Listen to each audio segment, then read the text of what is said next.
School of ম্যাথের এই পর্বে তোমাদের স্বাগতম। আশা করি তোমরা সবাই ভালো আছো। এবার তোমাদের জন্য সরলের সর্বশেষ প্রশ্ন 15 নাম্বারটি আলোচনা করব। তো এখানে আমরা দেখতে পাচ্ছি যে প্রথম বন্ধনীর ভিতর এর আছে, তো সেক্ষেত্রে আমরা এখানে এর কাজটা আগে করব। তো শুরুতে আমরা মিশ্রকে অপরিহিত করব, তারপর প্রথম বন্ধনীর কাজ করব, দ্বিতীয় বন্ধনী, তৃতীয় বন্ধনী, এভাবে যোগ বিয়োগের মাধ্যমে আমরা এটা শেষ করতে পারব। তাহলে আমরা শুরুতেই মিশ্রকে অপরিহিত করব। তো 6 কে 6, 5 6 11 ভাগ 6, 3 7 21, 22 ভাগ 3, থার্ড ব্র্যাকেট, 4 কে 4, 3 7 ভাগ 4, 3 3 9, 11, 11 ভাগ 3, 6 2 12, 13 ভাগ 2, 3 2 6, 7 ভাগ 3 এর 2 কে 2, 3 ভাগ 2 যোগ। আচ্ছা, এবার আমরা কি করব, প্রথম বন্ধনী কাজ করব, তার ভিতর এর কাজটা আগে করব।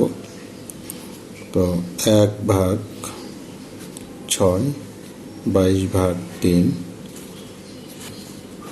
7 ভাগ 4 যোগ 11 ভাগ 3, 13 ভাগ 2। এখানে কিন্তু আমরা 3 আর 3 কেটে দিতে পারি, তাহলে 7 ভাগ 2 যোগ 3 ভাগ 4। এবার এগুলো যা আছে থাক। 22 ভাগ 3, থার্ড ব্র্যাকেট, 7 ভাগ 4, 11 ভাগ 3। এখানে প্রথম বন্ধনীর কাজ মানে আমরা এখানে লসাগু করব। লসাগু হবে 4। তাহলে 2 দিয়ে ভাগ করলে 2, 13 2 26,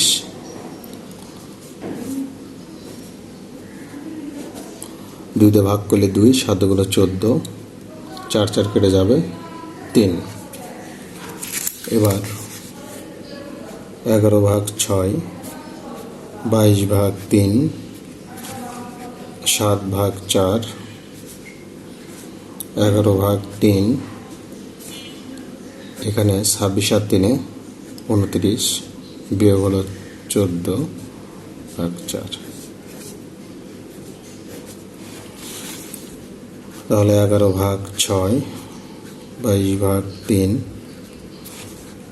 থার্ড ব্র্যাকেট, 7 ভাগ 4, 11 ভাগ 3।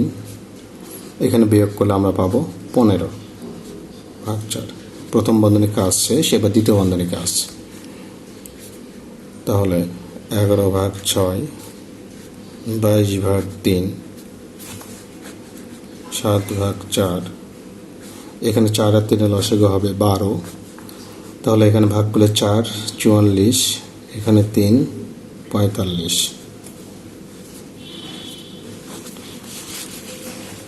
তাহলে এখানে এগুলো যা আছে থাক।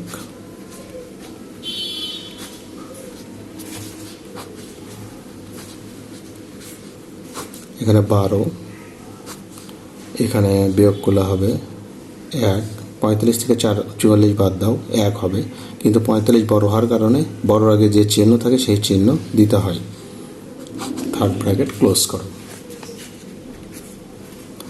তো এখানে 11 ভাগ 6, 22 ভাগ 3,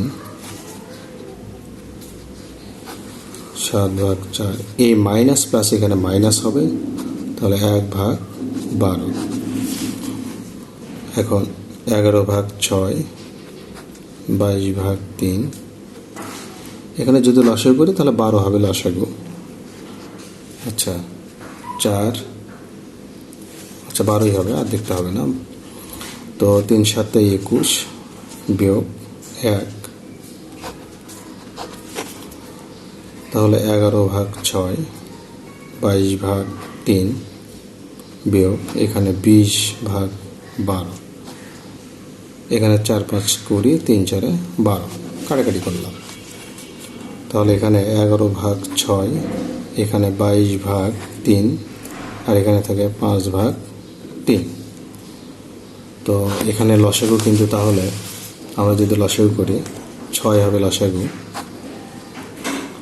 তাহলে 11 যোগ 2 44 বিয়োগ 5 দুগুণ 10, তাহলে এখানে 55 বিয়োগ 10 6,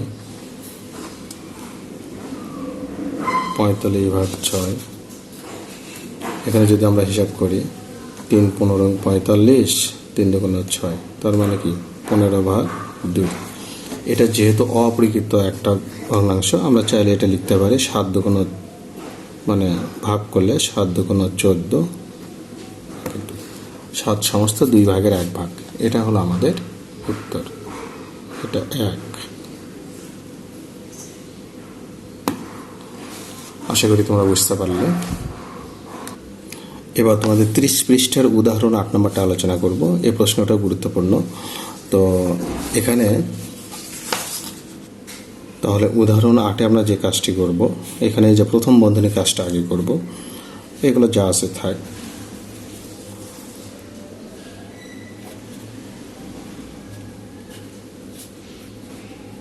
এগুলো আমরা স্বাভাবিকভাবে লিখে যাব। এখানে যদি আমরা হিসাব করি, লসাগু করি, তাহলে কিন্তু 6 হবে লসাগু, 4 6 24, এখানে 3 দুগুণ 6, আর এখানে 6।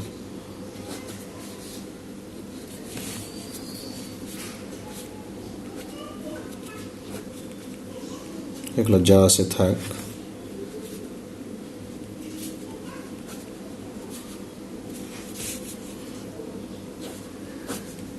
এখানে 24 বিয়োগ 4,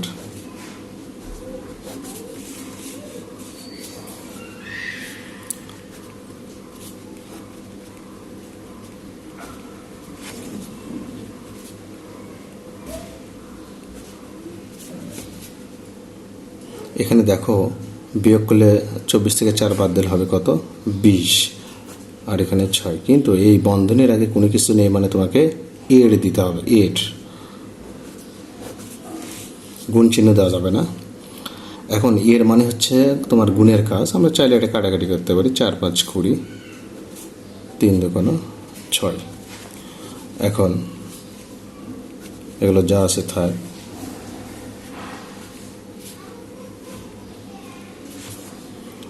এখানে তাহলে আমরা পাবো ওপরে 4, নিচে 3।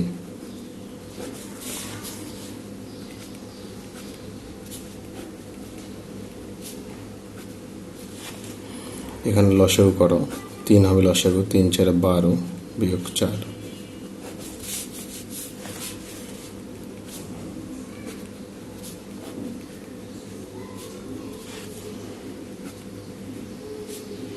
তাহলে এখানে বিয়োগ করলে 8 হবে, এখানে 3। কিন্তু এখানে এই বন্ধনের এখানে কিছু নেই, মানে তোমাকে এর দিতে হবে। তাহলে 4 দুগুণ 8,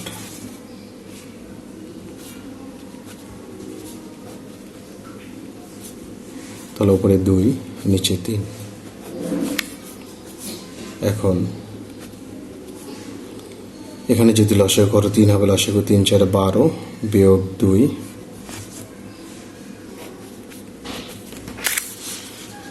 তাহলে এখানে কিছু নেই, মানে তোমাকে এর দিতে হবে। আর এখানে বিয়োগ করলে 10 ভাগ 3, 3 3 কেটে যাবে, 2 দিয়ে কেটে দাও, 5 দুগুণ 10, তাহলে 2। এটাই হবে তোমার সরলের মান।